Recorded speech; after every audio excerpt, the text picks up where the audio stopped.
Welcome to Cabernet and Pray, the podcast where we explore Christianity through the beauty of wine.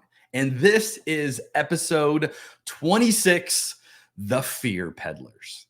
This one is going to be fun. I'm going to share a whole bunch of stories that have been swirling around in my mind recently. And I have a feeling this is going to be good news for somebody today.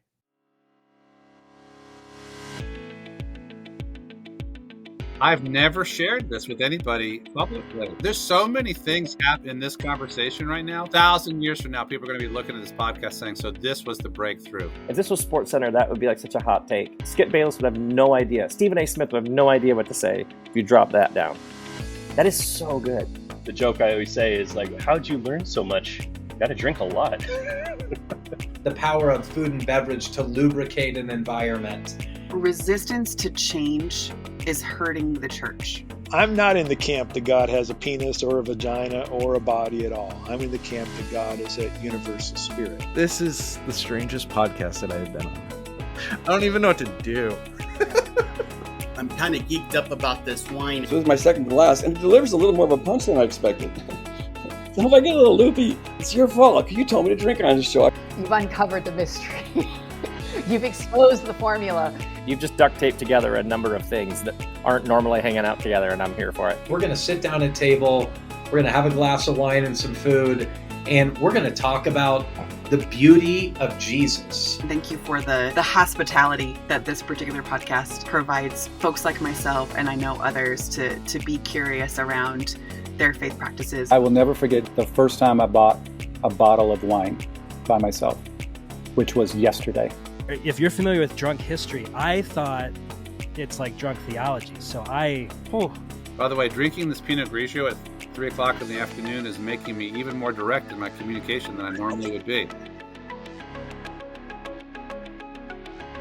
I want to begin by talking about the wine that I'm drinking today. It is blistering hot in Arizona. If you live somewhere else, you may be experiencing some summer temperatures. I am from Arizona, and I don't like it. I don't like it here. We've been plus 110s every day. And so I'm going to drink my wine accordingly today. I've got a beautiful 2020 Tempranillo Rosé. It's called Dominio 4 from Oregon. Now, what's interesting about rosé, and maybe you're thinking this is the time to drink some rosé.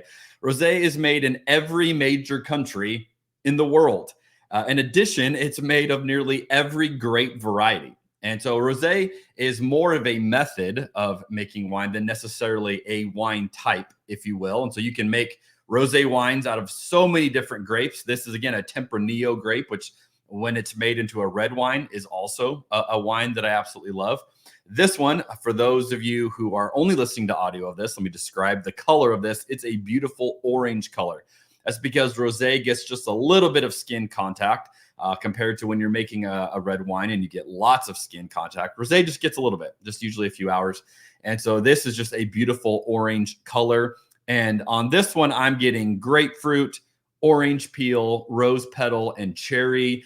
It's crisp. It's cold. It is delicious for a summer podcast. So that's what I'm drinking today. So hopefully, if you're not driving or walking or exercising, or I don't know what you're doing right now as you're watching or listening to this, but if you're sitting down, maybe with some friends or by yourself, hopefully you have a glass of something great that you get to enjoy with me as well. So cheers to you. This is what I'm drinking today. Now, I want to share a story that I've been thinking about as I was working on this episode. I was at a social gathering, and I need you to picture this. I'm sitting with people I've never met before. Okay, so this is not uncommon. Lots of us get into these social scenarios. I got invited to this kind of party setting, and next to me on the couch is this very outgoing Christian.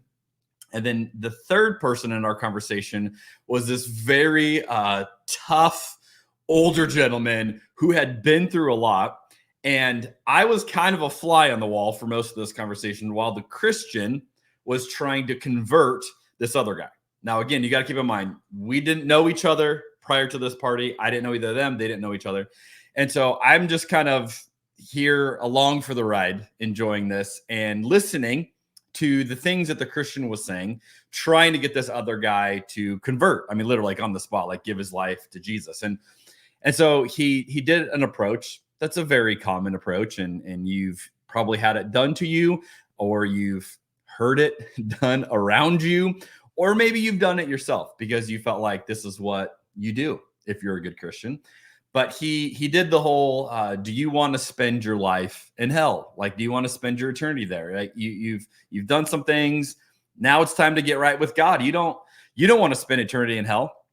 And friends, when I tell you that this guy didn't care, I mean, he didn't care. Not like he didn't believe that hell was real. Like, I don't think he thought hell was, make believe or not real. I think he probably thought hell was real. But he was so tough in his life and the things that he had gone through that his basic approach was like, well, I've been through worse than that. I mean, like that literally was the take he's kind of approaching. So this Christian is doing everything he can, trying to persuade him, like, hey man, come on. Like if you get right with Jesus, you don't have to live, eternity in hell. And this guy's like starts telling stories of like things he's been through and talking about like being in the mafia and telling stories of that and getting shot in the butt and having a bullet, and I mean, it's like, he's like telling these stories and I'm just kind of fascinated, like watching all of this. Like, here's this Christian guy who so badly wants to convert this other guy, and this other guy just isn't there for it, doesn't care, and nothing is working. So after a little while of this, the Christian is realizing like, hey, this threat of hell isn't effective on this guy. Like he doesn't care. So I noticed him switch tactics. Like he literally is like, I've got to pivot. I've got to figure out something else. This isn't working. So then he starts asking this guy, other questions about his life. And he asks him if he's ever been married. And again, this gentleman was older, and he said, yeah, he had been married for numerous years. It was a rough marriage. He had cheated on his wife numerous times, but he loved her. And he had this wife, and she had passed away, and he missed her. And I could immediately realize this is the next angle, right? This Christian's going to take. And sure enough, soon as he heard that and heard that there was some love that this guy had for his deceased wife, he then changed it and said, well, don't you want to see your wife again? And basically made the argument, like, if you want to see her in heaven, like, you're going to have to get right with her. Wouldn't you want to see her again? And I wouldn't say that this one worked either. It had like a little bit more of a foothold to this guy. And I kid you not, his line that he said, and I just remember this, I was like, you can't make this stuff up. When he asked, don't you want to see your wife again? The guy was basically like, well, we kind of had a rocky marriage. And then he said this, but I would like to make love to her again. Now, he didn't say it as politely as I'm saying it now, but that was the essence of what he was saying. And I just was kind of chuckling, like, this Christian is trying so hard. And this guy's he's comfortable with who he is. He's seen some things. He's done some things. And it just wasn't going anywhere. And so that was the angle for the next however long this conversation took place. Just trying to really get this guy to realize, hey, if you want to see your wife again, you got to get, you and Jesus got to get squared away and all of this. And so he just tried and tried and tried. And the longer this went, the drunker the other guy was getting, because we were all having drinks. And I'm just watching like, this is not going to happen, right? This is not going to happen. And so the guy ends up leaving, and it's just me and this Christian on the couch. And, after he's done, I kind of look at him like, wow, you really went for that one. Like, you were really trying hard, to do that and to get this guy to connect again, with his wife. And then he said something that I couldn't believe and has stuck with me without skipping a beat, without any weirdness in what he was saying. Like, these words didn't seem weird to him at all. He said to me, very matter of fact, well, his wife is in hell, but I'm not going to tell him that. And I sat there just stunned. Like, okay, let me unpack that. Number one, you're telling this guy that his wife is in heaven, and you used that as your main motivator to get this guy to convert, to get right with Jesus, to see his wife again. But you don't even think his wife is going to be in heaven. You use that as a manipulation tool, as a lie. And all of this was just to get out of hell. And this arbitrary thing that you are assigning to people without knowing his wife, he didn't know her at all, but you have already assigned her place there and felt pretty confident that's where she is, even though you told this guy the exact opposite. Now, I want to ask you the question, is this Christianity? Is this what it is to follow after Jesus? More importantly, is this good news? Is this the gospel? Is this the message that we have been given to give the world? Now, if you've had any interaction with Christianity in your life, I suspect you have similar stories of things that were said to you or things that you heard said to people around you, or maybe, again, things that you have said with good intentions. And maybe now you look back and you go, I can't believe I said that. Why? Why do we do this? Why is this so common? Well, I've come to the conclusion that the reason why we use tactics like this, the reason why this is so common, is that we don't think people would follow Jesus otherwise. If we don't scare people, if we don't leverage something, if we don't back you up against a corner, we don't think you'll look at what we believe and say, yes, I want that. I want in on that. And I want to just park there and say, that is fundamentally showing and revealing a problem with our theology. This is not a problem of other people. This is a problem for those of us that call ourselves Christians. This is a problem with our theology. If our beliefs aren't good enough for someone to choose them without being afraid of the consequences otherwise. Now, let me say this another way, and this is a more positive way to say this. You don't need to scare anyone into believing something beautiful. I'll say it again. You don't need to scare anyone into believing something beautiful. And friends, I just want to say, I think much of our versions of Christianity have lost the beauty. We've lost the plot. We've lost this compelling story. And we have resorted to these gimmicky arguments and tricks because they work. Now, they didn't work on this guy the night that I'm sharing the story, but a lot of times they do. And perhaps you became a Christian when someone did this type of thing to you and you were so afraid. It works on children. Happens a lot to kids. We scare kids as to what will happen if they don't grow up and make good choices. And then it works. And we say, well, this must be the way we should do it. And it really reveals, I would suggest, a very small Christianity that we might believe. A very small version of this. And it's not as good as we think it is. It reminds me, I saw a conversation online. I don't know if this was Twitter or whatever this was, but it was just a simple back and forth. And some Christian was trying to do this like slam dunk moral argument. And they posted this. How do atheists decide between good choices and bad choices? Right? This was like clearly like, hey, if you don't have God, you can't figure anything out. You know, like how would atheists do this? And I know that this person probably thought like, good luck answering this because, you know, we as Christians have figured this out.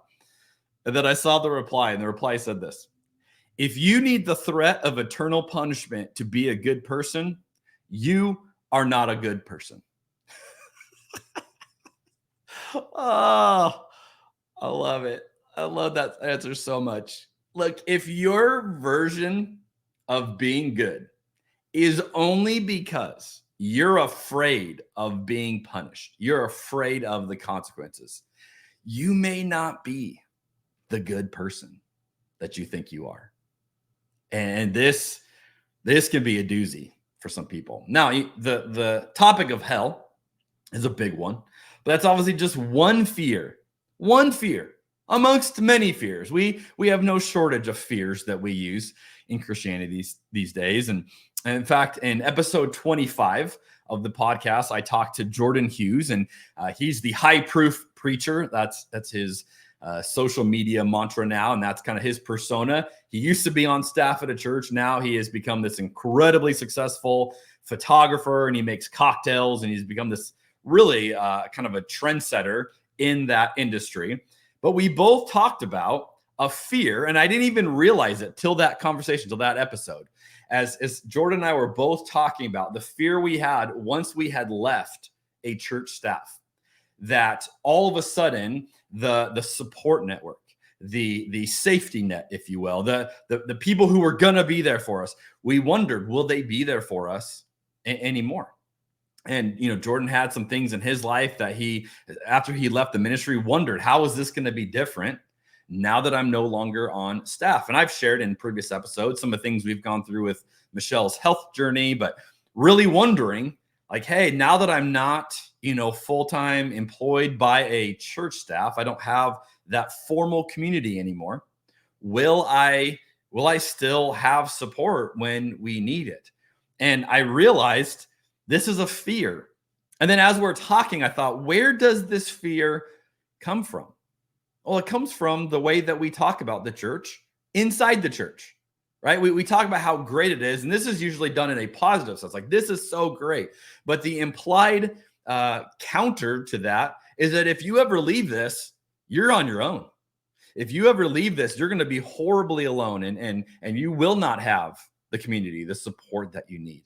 And so some people, as they deconstruct or they work through their beliefs, they figure out, hey, this is what used to work for me, and now I've got to figure out something else. There's a fear that goes with that of what kind of a support will I have? What kind of community do I have? Will anybody talk to me? Will I ever have a friend again? And as Jordan and I reflected on that conversation, we realized, no, that's a fear that is created within Christianity that I would say, much like hell, isn't a realistic fear the way we use it.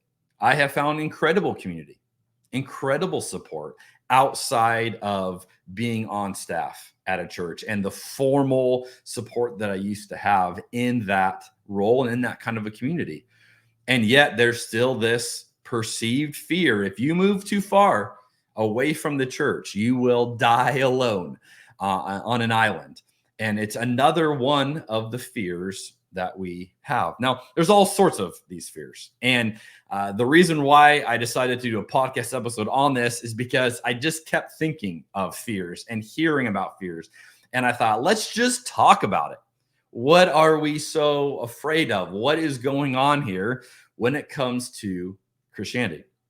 Now, to give you another example, this is a conversation I had with someone on Instagram. And someone reached out to me about a totally different fear that had come from Christianity and was working through it. And I want to share some of the highlights. This is not the entire conversation. I'll keep it intentionally vague. I have permission to share this, but I want to share because I thought this is such a great illustration of yet another fear that we just get so used to this in Christianity. We are peddlers of fear. And this is another example of this. So someone reached out and said this: I wanted to ask your thoughts on the term unequally yoked. Now, if you grew up in the church, this is a big idea. I'll unpack it, but you may know exactly what they're talking about. I married an agnostic, but always believed he had the heart of Jesus, but I always have felt shame or guilt around the fact that he wasn't a Christian. I'm trying to unpack this in a healthier way. Now, the idea of being unequally yoked comes from, a passage that Paul says in the New Testament. And this idea of you shouldn't marry a non-believer if you're a Christian. And again, this is a fear. Like, if you do this, all sorts of bad things are going to happen. And a lot of times this is not just like, hey, it's great to find someone who values what you value. It's not said like in a positive sense. It's more said as a threat or as a fear. Like, if you are unequally yoked, bad things will happen to you. Like, you are just asking for it. And so, that's kind of the way it was used, especially for this person. Now, whenever I get a question like this, I usually try to get a little bit of clarity because there's always a story behind a question like this. So I said, thanks for reaching out. Can you give me more context around the question? Is there a reason you're processing through this right now? And then this, did someone in the church world make a comment to you? I've done this long enough that usually it's someone made a comment, a Christian, a pastor, a leader, right? Made some comment, instilled some fear, and then this person is left trying to make sense. And they said this: I initially was warned not to date a non-believer because we would be doomed, is what I was told. Now, again, notice this is not like, hey, it'll be easier to have a marriage if you have aligned value. No, you will be doomed, right? This is the idea that came across. This is all fear. And then the passage of unequally yoked comes up at times and makes me second guess my marriage when I know I married an amazing man that may not be a Christian, but treats me like Jesus. Then they said this: I think I'm processing through this right now because I never really healed from all of the shame around the passage. Now, this is what fear produces. It produces shame. It produces all kinds of other things that then we're left to pick up the pieces, right? We're left to go, oh, these are the effects. These are the long-term, the residual wounds of fear. Fear is not a neutral tool, if you will, of, oh, you can use fear as long as it leads to good. No. Fear leaves a byproduct behind. And as this person was expressing, that byproduct was shame. And now, years later into her marriage, is trying to work through the shame that is left over after all of this fear has been used. So I had a different kind of response for her. I said I wouldn't lose any sleep over this. Paul explains elsewhere in more practical ways. And then I pointed her to a passage in 1 Corinthians chapter 7. That whole chapter has a lot to do with this. But verses 12 through 14 in particular say this: if a fellow believer has a wife who is not a believer and she is willing to continue living with him, he must not leave her. And if a believing woman has a husband who is not a believer and he is willing to continue living with her, she must not leave him. For the believing wife brings holiness to her marriage, and the believing husband brings holiness to his marriage. Otherwise, your children would not be holy, but now they are holy. Basically, Paul says elsewhere, look, in case you were confused, like, hey, if you are unequally yoked, do not leave it. Like, do not go get a divorce because you are unequally yoked. You are bringing that part into your marriage. Like, you are bringing Jesus and your relationship with Jesus into your marriage to benefit your spouse, to benefit your kids. Like, don't leave them.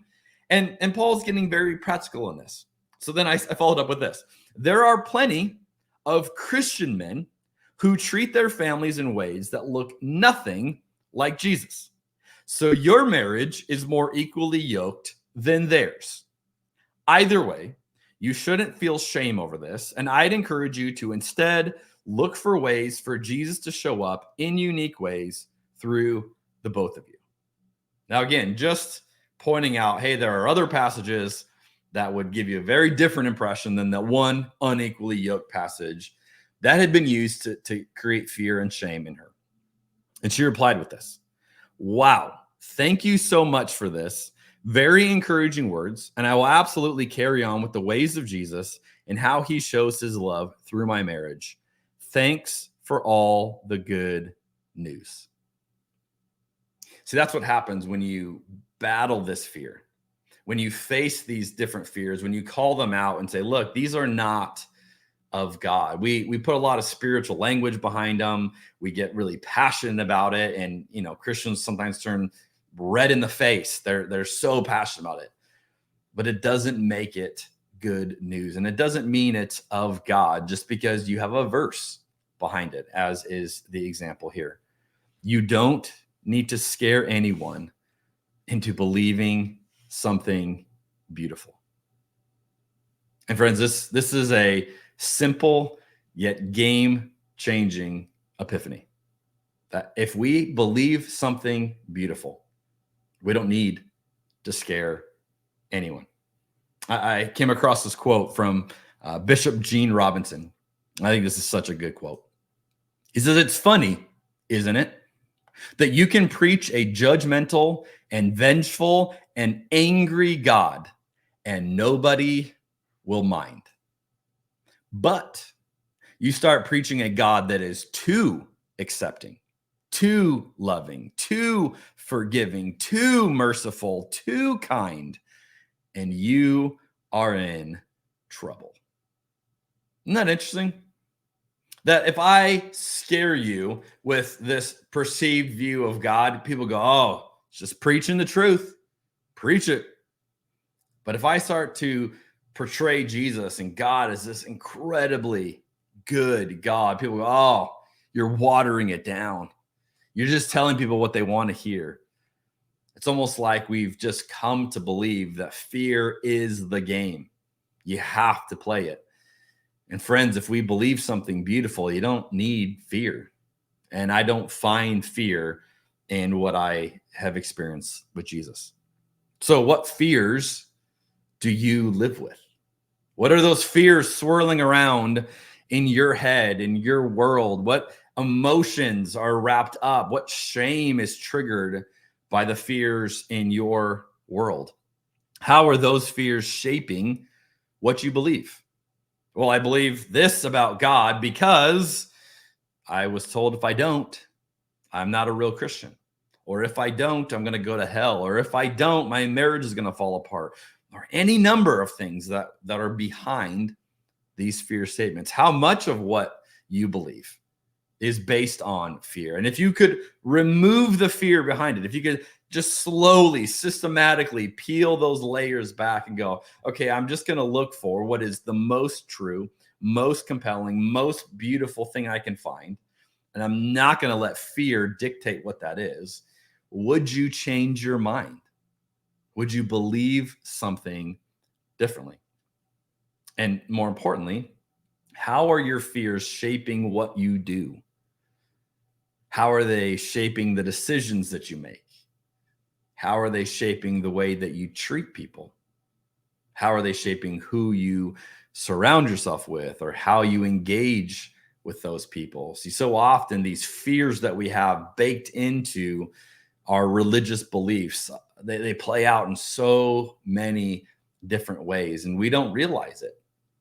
We don't realize it until you start to just slowly unpack it and go, hey, maybe these fears aren't as noble, aren't as spiritual, aren't as holy, aren't even of God. And maybe I should take a step back and challenge these a little bit. Now, I want to give you a passage today that is such a simple passage. In fact, most of you have probably already heard a part of this. It's a well-known idea. But this is something I would just encourage Christians who love to peddle fear, who love to be the fear dealer and feel like they have to because it's the right thing to do and that's how they honor God. I want to just encourage you to stare at these words. And if fear has been used on you and you're working through that, or if you're honest, you just buried those fears down and they're in there somewhere, I want you just to consider the weight of these words. This comes from 1 John chapter 4, beginning in verse 16 says this: God is love. Oh, you're a hippie, Jeremy. You can't say that. That's so woke. No, that's the New Testament. That's the Bible. God is love. And all who live in love live in God. And God lives in them. So what is it like to be in tune with God? It's when you are living in love, when your life is consistent in loving relationships to those around you and to yourself as well. That's what it means to have God live in us, as John says. He says, and as we live in God, our love grows more perfect. Not our ideas, not our theology, not our doctrines, our love. We should be getting better and better at love. So we will not be afraid on the day of judgment, but we can face him with confidence because we live like Jesus here in this world. Again, in the context, that is to live in love. We love people. We live in loving relationships. That's how we live. That's how we live like Jesus. So when someone tries to scare us, we don't need to be afraid of any day of judgment. We don't need to be afraid of any final reckoning. No, we live in love. And then notice this: such love has no fear because perfect love expels all fear. There can only be room for one. You will either let love dominate or you will let fear dominate. And if you let love dominate, it will expel the fear. That's such a beautiful and powerful idea. And then notice this next line, John says, if we are afraid, it is for fear of punishment. And this shows that we have not fully experienced his perfect love. That's such an amazing idea. This may be something you could quote the next time someone tries to scare you, create fear in you about if you don't do this the right way, this is what God's going to do. Say, hey, if you're afraid, it's because you're afraid of punishment. And all that shows is you've not fully experienced God's perfect love. See, if you're afraid, it shows you're worried about all these other things. It's not about love. It's not about God anymore. It's this fear of punishment. And sadly, so many Christians, that's all their Christianity is. It's a fear of punishment. So I'll go and do the things that I've got to do. And that's not a game-changing version of Christianity for yourself or for any of the people around you. If we are afraid, it's only for fear of punishment. Now, one of the things I love whenever I'm looking at modern day Christianity, I'm trying to make sense of it, and I'm trying to sort through our cultural issues, our cultural baggage, I often look back to the original church and go, okay, how did they figure this out? Now, again, not to emulate them, not to just copy them, but to learn from them. Like, what did they do? Because they faced a really challenging scenario. And that's how this whole thing was birthed. And we were entrusted with this incredible way of life all these thousands of years later because of this original group. And here's one of the observations that I would have in this context. The first Christians created a movement because they were inspired, not because they were afraid.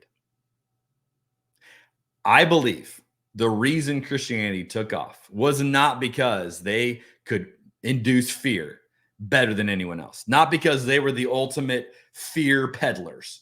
They took off. This whole thing took off because they were inspired by something beautiful, by this compelling story of a God who came to be with us, who reached out to us, who made sure there was never any gap, any distance, that there was nothing that was going to stand between us, that God would go to any lengths for that, because God is love, and God is inviting us to live in love as we live in God, and we learn how to love better and better and better.